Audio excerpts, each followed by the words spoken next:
All right, we've looked at using powers, we've looked at constants, we've looked at adding, and we've looked at subtracting. So now let's take a look at the product rule for derivatives.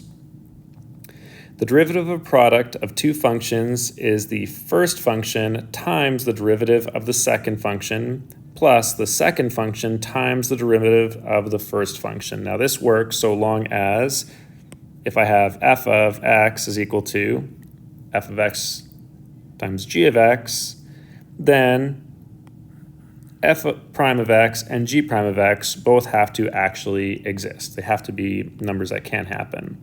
If that's true, then when I take the derivative of this product, f of x times g of x, it's going to give me f of x times g prime of x plus g of x times f prime of x. When we're using this rule, it's helpful to initially identify the two functions that form the product. Then find the derivative of each of these functions and substitute it into the product rule. So there's the Leibniz notation. Let's take a look at the proof of how this would work. So if I said that I have f of x is going to be f of x times g of x, and I want to find the derivative of this, we know that the limit as h approaches 0 would be f of x plus h minus f of x divided by h. We learned that through our limits and through our first lesson in this unit. If f of x is, or capital F of x is lowercase f of x times g of x, then when we sub those in, we get this statement. So what we're going to do is we're actually going to add two middle terms to the numerator so that we can factor this by grouping. So we're going to say that we have the limit as h approaches 0 of f of x plus h times g of x plus h. At the end, we're going to have the f of x times g of x. And in the middle, we're going to include negative g of x plus h times f of x and positive g of x plus h times f of x. And this is all going to be over h. Now, like I said, we're going to do this so that we can factor by grouping. When I add and subtract the exact same values, it's still going to cancel out, so my equation is still balanced. But now I can group the first two terms, I can group the second two terms, and I can pull out a common factor. So what's going to happen with the first set? I'm going to wind up pulling out the common factor of g of x plus h, and I'm left with f of x plus h minus f of x. In the second set, I'm going to pull out the common factor of f of x, and I'm going to be left with g of x plus h minus g of x. And this is still all over h.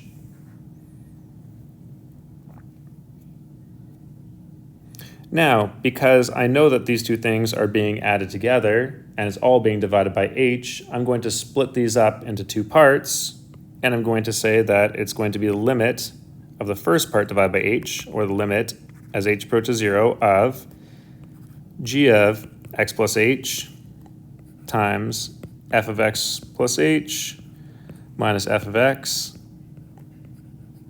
divided by h, combined with f of x times g of x plus h minus g of x, all divided by h. And I'm also taking the limit as h approaches 0 of that using my limit rules. I'm going to separate it even further, and I'm going to pull out the common factors in both these cases. And I'm going to say that I have the limit as h approaches 0 of g of x plus h being multiplied by the limit as h approaches 0 of f of x plus h minus f of x, all divided by h. I'm adding to that the limit as h approaches 0 of f of x times the limit as h approaches 0 of g of x plus h minus g of x divided by h. And what do we notice here? We can see that I have the limit as h approaches 0 of f of x plus h minus f of x over h, which we know is the exact same as f prime of x.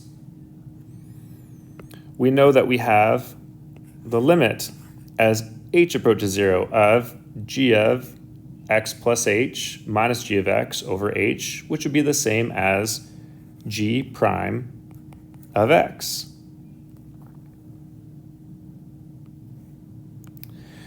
For the first part, we have the limit as h approaches 0 of g of x plus h. That would be g of x plus 0, and that's just going to wind up giving me g of x. If I have the limit as h approaches 0 of just f of x, that's just going to give me f of x. And we wind up exactly with what we're looking for. Capital F prime of x is equal to g of x times f prime of x plus f of x times g prime of x, or doesn't matter what order I do the multiplication in, or sorry, addition in. So I could say that it's f of x times g prime of x plus g of x times f prime of x. And I can see here that I have factor 1 times derivative 2 and factor 2 times the derivative of factor 1.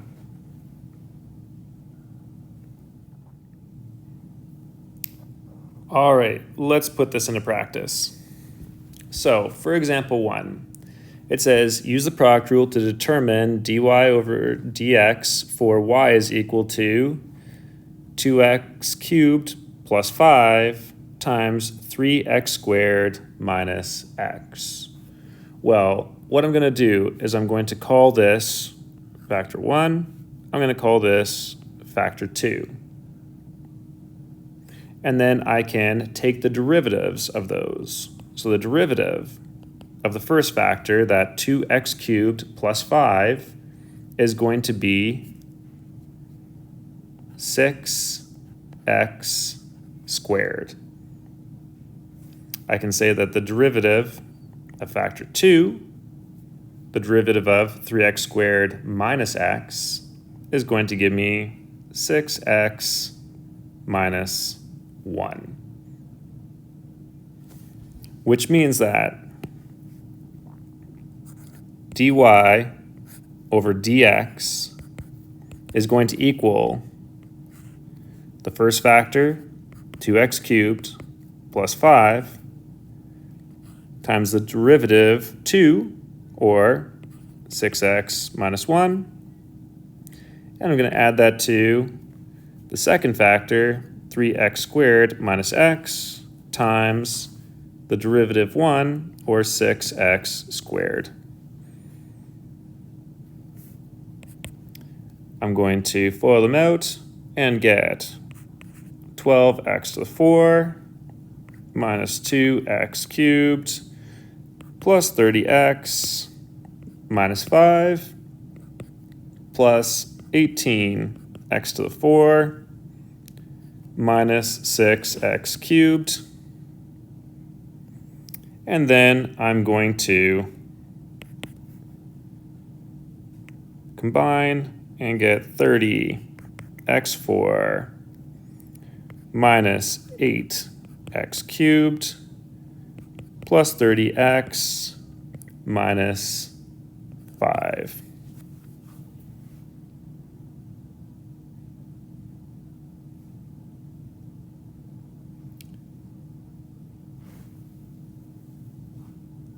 Now, how else could we have done example 1?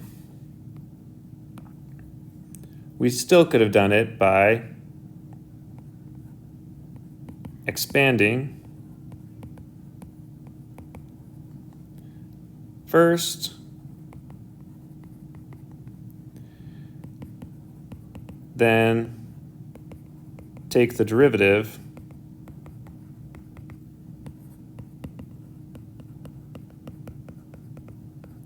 of each term.